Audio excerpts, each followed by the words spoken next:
క్రీస్తునందు ప్రియమైన దేవుని బిడ్డలారా, ఈనాటి పరిశుద్ధ దినపు దేవుని సందేశం. ఆయన జన సమూహములను చూచి కొండ ఎక్కి కూర్చుండగా ఆయన శిష్యులు ఆయన యొద్దకు వచ్చిరి. అప్పుడు ఆయన నోరు తెరిచి ఇలాగు బోధింపసాగెను. ఆత్మ విషయమై దీనులైన వారు ధన్యులు, పరలోక రాజ్యము వారిది. దుఃఖపడు వారు ధన్యులు, వారు ఓదార్చబడుదురు.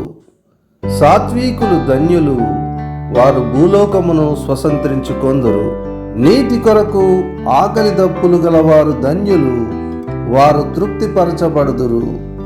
మత్తయి సువార్త 5వ అధ్యాయము మొదటి 6 వచనములు. చిన్న ప్రార్థన చేసుకుందాం. కృపా కనికరం గల మా తండ్రి, ఈ యొక్క పరిశుద్ధ దినమందు చదవబడినటువంటి వాక్య భాగంలోని ఆంతర్యాన్ని గ్రహించులాగున మాకు ఆత్మీయ జ్ఞానమును దయచేయండి.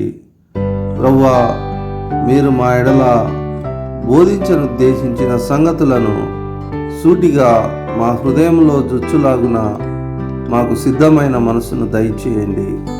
వాటి గైకొను శక్తి మాకు లేదు ప్రభువా, మీరే మాకు దయచేసి తండ్రి జయ జీవితమును అనుగ్రహించవలనని ప్రభువైన యేసుక్రీస్తు నామముననే ప్రార్థించి వేడుకొనుచున్నాము తండ్రి, ఆమెన్.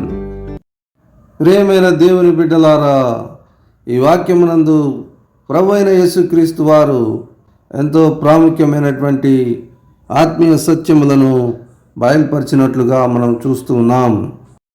ప్రియమైన వారలారా, ప్రభు ఈ విధంగా తెలియజేయుచున్నాడు.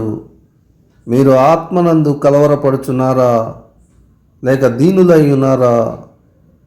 మీరు పరలోక రాజ్యమందు ప్రవేశింపగలరని. మీరు పరలోక సంగతుల విషయమై దుఃఖపడుచున్నారా?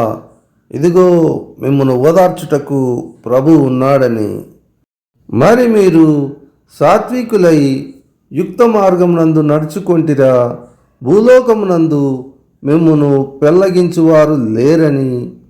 మరి నీతి నిమిత్తమై ఆకలి దప్పులు గలవారై యుండిన ఎడల తప్పక మీరు తృప్తిపరచబడుదురని మీకు రానయ్యున్న ముందుగతి మంచిదై ఉండునని ప్రభువు ఈ వాక్యమునందు సెలవిచ్చుచున్నాడు. దేవుడు తన వాక్యపు సత్యమందు మనలను ప్రతిష్ఠించి ధన్యులనుగా చేయునుగాక.